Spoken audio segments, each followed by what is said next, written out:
Back in November, when Trump won the presidency, companies that could started front loading and buying inventory ahead of time, buying the raw goods or whatever they would need for their businesses if they had the cash on hand, because they knew that he was planning on imposing tariffs.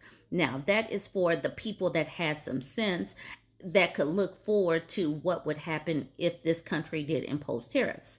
Now, we did impose tariffs like he said he was going to do. So, what is about to happen right now? I believe that the trucking industry, the ships that bring things over, they're going to be the canary in the coal mine that really start to sound the alarms, because if trucks are not carrying things that came over from a ship, or if trucks are not carrying food from one place to bring it to the stores, that is going to mean empty shelves. And obviously, if there's empty shelves, that is going to be a bad thing for all of us. Okay, so this person at the bottom, Sean, said May 2020. What was going on? May 2020. That was COVID. That was when the supply chain started squeezing. May 2020 had 51 shipments blank sailing. So 51 shipments with nothing. Over 80 so far in April 2025. COVID would look like good times. He is saying that COVID is going to look like good times. Oh my goodness. And then we have Craig, who says, this is called Freight Alley. Craig says, many truckers I've spoken with don't realize how quickly container volumes have collapsed. Starting in May, which is like 2 weeks away. Starting in May, port freight out of California will be almost eliminated. It's going to be a bloodbath in dray, followed by intermodal, and then a collapse in I-20 and I-40 trucking. That is going to be bad if there is a bloodbath in dray. I don't even know where dray is, but that sounds bad. And then we got Connor right here saying the freight guys have really started freaking out over the past 48 to 72 hours. These people are sounding the alarm. Their loads are not full. That is going to be bad for our stores. Ralph says, I'm seeing it all over. Store shelves empty of the product I want. No lines at the gas or convenience store. Much lighter traffic. Recession is arriving. Susan at the top says, I was at our local shop yesterday for groceries and other household items. Several of the shelves were sparsely stocked or empty. The gal at the register said the usual truck delivery only had half of what usually arrives each week. It would behoove you to talk to the people that work at the local store that you use.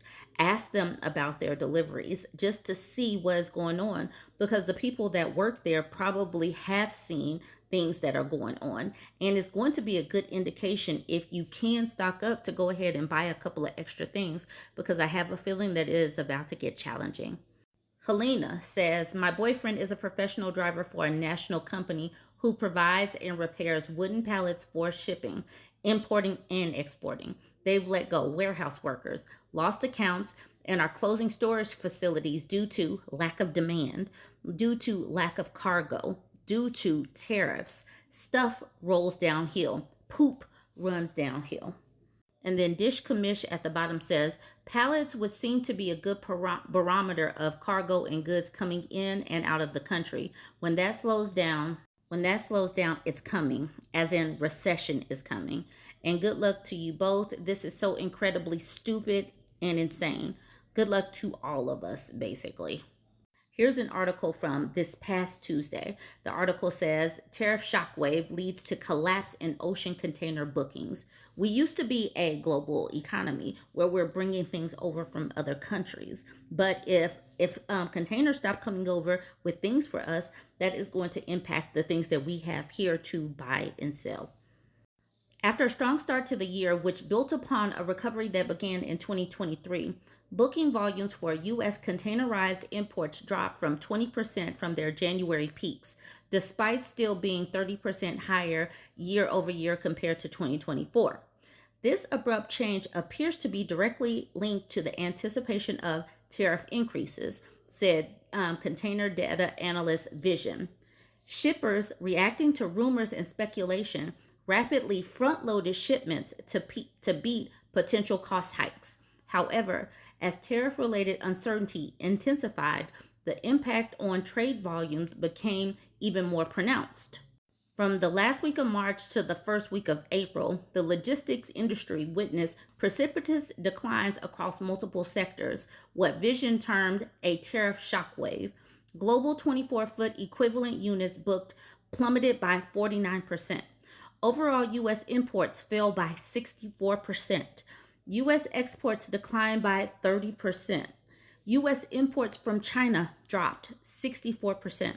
U.S. exports to China decreased by 36%. These dramatic reductions coincided with the April 4th announcement by the Trump administration of new tariff measures, which were swiftly followed by retaliatory actions from China on April 5th. The result was a widespread booking freeze as shippers paused to reassess their strategies. Diving deeper into specific product categories reveals the extent of the impact, comparing the weeks of March 24th through the 30th and March 31st through April 6th. Several sectors experienced sharp declines in U.S. import bookings. Apparel and accessories saw a 59% decrease. Wool, fabrics, and textiles dropped 57%. These categories, often considered discretionary or seasonal, the report noted, are typically the first to react to economic pressures and policy shifts. Their sensitivity to cost increases and demand fluctuation makes them early indicators of broader trade trends. The impact on manufacturing inputs from China was equally severe, particularly in key manufacturing inputs such as plastics, off 45.4%, copper off 31.1%, and wood products down 24%. These materials, crucial to industrial and manufacturing supply chains, now face significant tariff pressure. The situation intensified on April 10th when the White House pushed tariffs on Chinese goods to a staggering 145%, combining a previously announced 125% with an additional 20% import tax.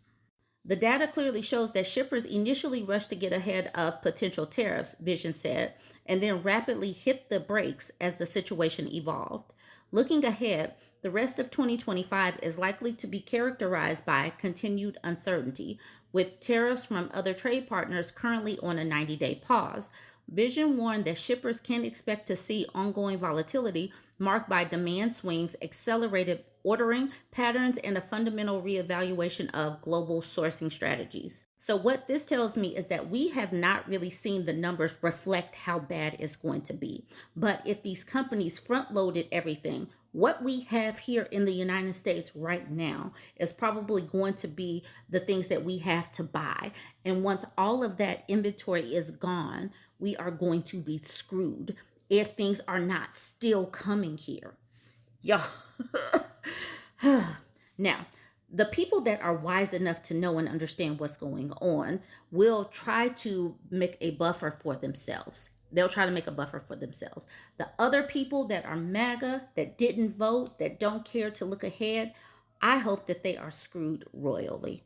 And then I just want to get to this. Mack Trucks is laying people off. It says Mack Truck announces layoffs at Lehigh Valley plant, blames tariffs. Mack Trucks will lay off between 200 and 350 workers at its Lehigh Valley Operations Center outside of Allentown over the next 3 months due to economic uncertainty caused by U.S. tariffs. I'm going to say Trump tariffs, a company spokesperson said on Thursday. Heavy-duty truck orders continue to be negatively affected by market uncertainty about freight rates and demand, possible regulatory changes, and the impact of tariffs, spokesperson Kimberly Popillo said. Today, we informed our employees that this unfortunately means we'll have to lay off 250 to 350 people at LVO over the next 90 days. We regret having to take this action, but we need to align production with reduced demand for our vehicles. I'm going to skip to this part right here. Due to the market being in decline, there will be a rate and line reduction. I have heard all the same rumors you guys have heard. This is the first time I've had an official word from the company that there will be a layoff. United Auto Workers Local 677 shop chair Tim Herzog said in a letter posted on the union's Facebook page on Thursday. Stuff rolls downhill. Stuff rolls downhill. It's going to hit the people at the bottom. Trump puts out all this crap and it's going to start touching people. But this is what folks voted for. All right, y'all. Let me know what you think about this. What have you seen on your end? Don't forget to like, comment, and share.